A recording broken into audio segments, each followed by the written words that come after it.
Mr. Speaker, the genius of our Constitution can be found in the separation of powers that has preserved our freedom for 225 years.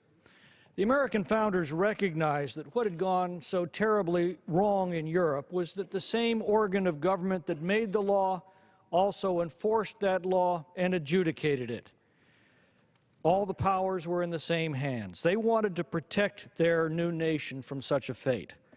So they divided the powers of government. Congress, and Congress alone, makes the law. All legislative power herein granted shall be vested in a Congress of the United States. You want many voices in that decision-making process. You want a great, big, messy debate. That's the Congress. Once that decision is made, it needs to be carried out by a single will, a single branch, headed by one individual whom the Constitution commands to take care that the laws be faithfully executed.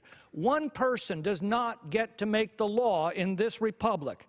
The President is called upon to enforce the law. Fundamentally, that means he does not get to pick and choose which laws he'll enforce and which laws he'll ignore. He does not get to pick and choose who must obey the law and who gets to live above the law. And he does not get to change laws or make laws by decree. That is the difference between the American Republic, that prides itself on being a nation of laws and not of men, and the European despots of old who boasted that the law was in their mouths. Mr. Speaker, last week the President asserted an entirely unconstitutional power to nullify existing immigration law by ordering the executive branch simply to ignore it. Further, he's ordered 34 million green cards to allow businesses to hire illegal immigrants despite federal law that explicitly forbids their employment.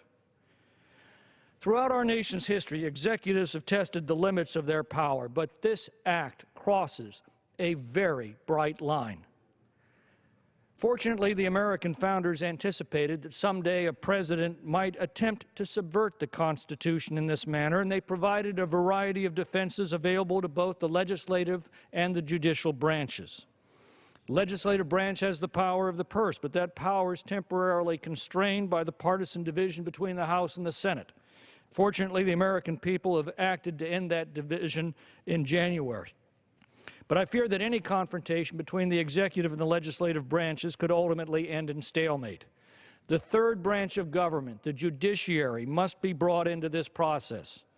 Since our earliest days, the Supreme Court has guarded our nation from unconstitutional acts by both the legislative and executive branches, and that role is desperately needed now. I believe there's no substitute for Congress doing everything within its power to invoke judicial intervention.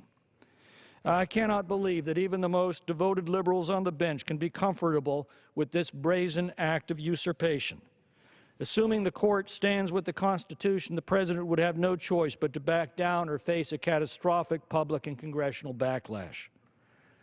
Whether we choose to recognize it, this is a full-fledged constitutional crisis. If allowed to stand, this precedent renders meaningless the separation of powers and the checks and balances that comprise the fundamental architecture of our Constitution. If it stands, every future president, Republican and Democrat, will cite it as justification for lawmaking by decree. The seizure of legislative authority by the executive is fatal to a republic such as ours. Indeed, it was Julius Caesar's usurpation of the Roman Senate's legislative prerogatives that brought down the Roman Republic and began 4 centuries of dictatorship. Once the rule of one man is established over the rule of law, it's a very difficult thing to stop. Now, unlike every law that's passed under our Constitution, the Constitution itself has no penalties for those who break it. The reason is that the Constitution was written to be self-enforcing. But that only happens if the powers of government are evenly balanced. Now, the founders relied on each branch acting to keep those powers in balance. Now, in our time, that responsibility is ours. I yield back. The gentleman yields back.